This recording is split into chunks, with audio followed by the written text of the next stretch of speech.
suppose Damien's signing is a massive coup for the club. Yeah, we're delighted.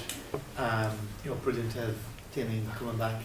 Obviously, he started his career with us, winning the FAI Youth Medal, but to look at the experience he has, played so many years in the Premier Division, you can't underestimate the value that players like Damien will have coming back. Obviously, we've had Colin, we've had Benno, and Damien come back, but particularly come back from Premier Division club and absolutely in phenomenal condition. Australian with us for the last couple of days. But his impact there around the ground, around the club, in the dressing room, with all the young players coming through, is massive. And it's just fantastic cool for us to have, as I keep saying, another local fella come home. I'd imagine he was highly sought after. What did you say to him to get him to sign on with Cork to do? Well, I suppose it's one of the beauties that we have down here, which is unlike nearly any other area of the country, that a lot of the lads from Cork that go to a higher level, a lot of them want to come back home at some stage. The question is if you can get them back in time. And so from my point of view, there was no real selling the club. Then he's made a lifestyle change that he's decided that he's enough in the UK and he wants to move back. He's had several offers, obviously, in the US and in the Championship in England. But look, he expressed to me a while ago that he wanted to come back to Cork. Obviously, the club are doing very well. We're in Europe, and it's something I suppose that it's huge on the horizon. But just in the bigger picture for me, obviously, financially he knows, it's a non-runner, because obviously, from where he's at to where we're at, wages are a totally different level. But the big thing was that he made a decision that he wanted to move back, and for us it was a perfect fit, and I was absolutely thrilled. So it was probably one of the easiest negotiations we ever had, because obviously when you have a player who wants to move back, and it was a no-brainer for us, and we were thrilled. It was just a question of making sure that he was 100% sure himself that he wanted to make the move, and once he had said that, it was just a no-brainer really. And vital experience for the running and for Europe as well. Well, for everything, but he's a fantastic player. So it's just his football ability. He was always, he went to England as a young lad. He had tremendous potential. He realised that potential, which is great credit to him. He always had tremendous determination, dedication, and so he's just a phenomenal player. And as I keep saying, we all know the impact Alan Bennett's had over the last 3.5 seasons since he came back, and I'd expect Damien to have that impact as well. But at the same time, we're here to win trophies. We want to get to the top of the table.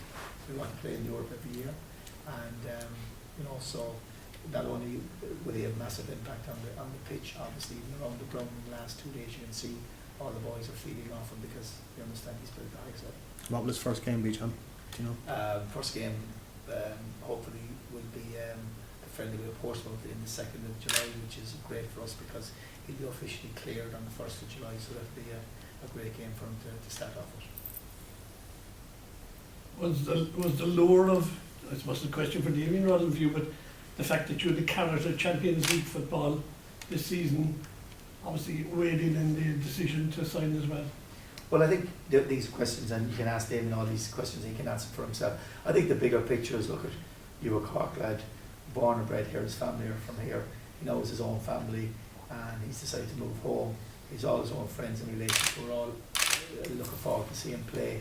So I think there's a combination of reasons, but certainly, it helps that we're in the Champions League, there's no doubt about that.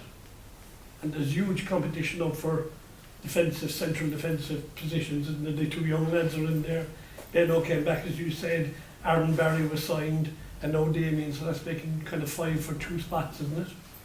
Well, it depends how you pick the team, Billy, what way you want to play it. So, so that's our decision, and we have a lot of thinking to do. But at the end of the day, there's many options, in so many systems now, 5, 3s, 4s, so it all depends. The most important thing for us is that we have a couple of young players coming through who have been phenomenal, and we're learning really, really quick and have done fantastic for us.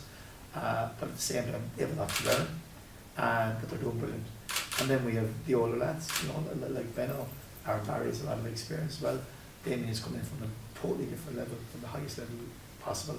So, you can never stop learning. and everyone can learn. Management never stop learning, players never stop learning, and the more good people you have around the place, the better it is. And that's that's just the way it is. And so while there will be some headaches in picking a team, at the end of the day, the job for the management of Cork City is to make sure that we keep Cork City up there at the top, and bring a guy in like Damien will help us do that, we believe. And there were some who think that maybe getting Damien in was the fact that Sean McLaughlin's doing so well. Is it possible that he might move on, or is that just pie in the sky? I would say pie in the sky, you know, as everyone loves rumours, everyone loves false stories, you know, but the reality is that, you know, if clubs get serious offers, then of course they'll deal with that, but nothing has happened, or nothing, you know, and this is the problem, unfortunately, that in modern society people like to create stories, a lot of them which are totally untrue, and absolutely, Damien has been signed totally on his ability, where he's from, he wanted to come home, and the level he's at, and the impact that he would have in our club. So, you know, even if we had another two defenders, we'd have still signed Damien. I would have still signed Damien Delaney. So, it was a no-brainer from my point of view. And John, you mentioned the young players there. Just wondering what type of influence can Damien have on them, maybe even off the pitch as well as on it? Well, to show the professionalism every day is, you know, it's all about when young players come through and come through from different levels, whether it's junior football, whether it's through your underage system, you know, going in every day, it's part of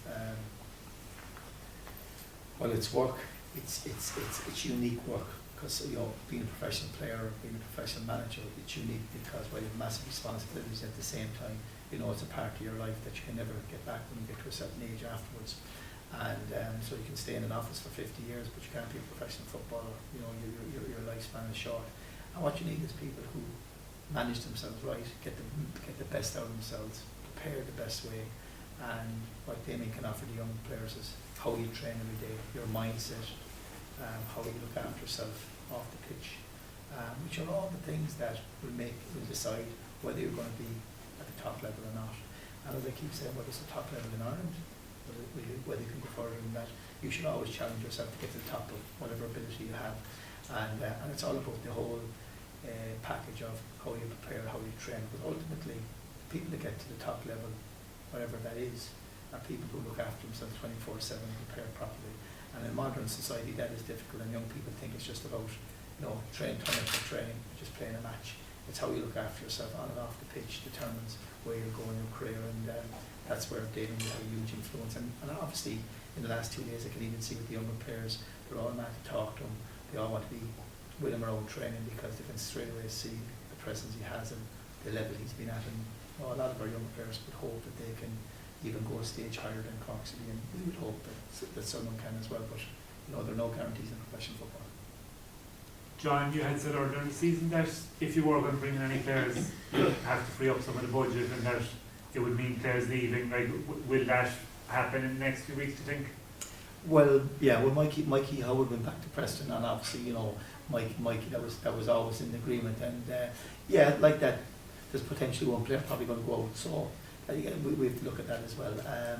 But at the same time, I suppose then as when the opportunity came that there was a possibility Damien was coming back, it was up to me then to juggle what was the best way around it. So in the bigger picture, as I said all along, I think nearly all the squad are going to stay. They're all very happy. But I would imagine that that one player will move on. And just as regards Friday night and availability, do you have near to a full squad? Colin Horgan came off at half time. Sligo went into the game with a bit of a knock. We're assessing it. Danny picked up a bit of a knock during the game, Danny Kane, and we're assessing that as well. And Conor McCormack as well. Garrod comes back into the mix, and we're assessing whether Johnny will be close to getting on the bench for Friday night. The main thing for Friday night is for us is that we're in a great run of form. I think we've won 6 in a row. Our home form has been tremendous. Obviously, I think we've won 10 at home in a row, and we've only conceded 3 goals. But Bows are a very stubborn, awkward side, have a lot of pace and energy, built in with experience, and they beat us down here last year when we were on such a fantastic run, as we're all aware. But, you know, at the same time, we're at home. We're appealing again the last game before the break to see can we get an absolutely massive crowd out there and create that atmosphere, because we'd love to go into the break on top of the table, and if we play to a form on Friday night, I always believe we'd win the match. But if we're not at our best, there's always that danger of drop points, so we need to be ready for the game.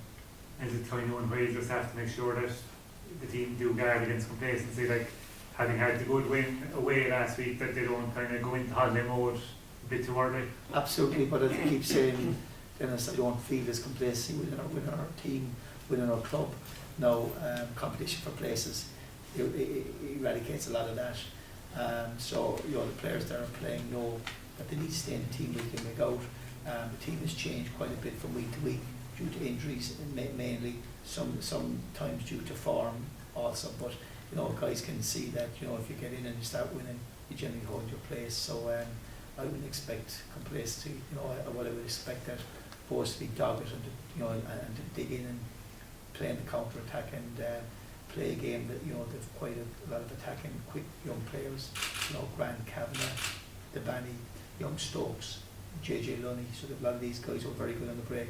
So we must make sure that our game plan is that we can cause problems, because at the same time there are areas where boys are very, very dangerous.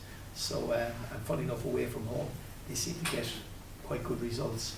So we're well aware of that. So I wouldn't expect complacency on our behalf. I just expect us to make sure that we can give a top performance at home.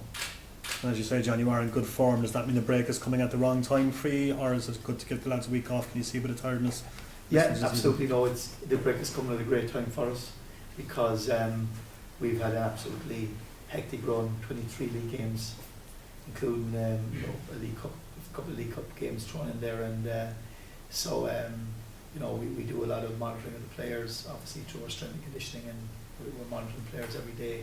So you get to a point where physically they're in phenomenal condition, but mentally, sometimes they just need to get those 5 or 6 days away from everyone, away from myself as well, and just clear their heads. And so it's great to have those 5 or 6 days, because it won't affect their fitness, and just clear their minds for the second half of the season, which will be all important to us then.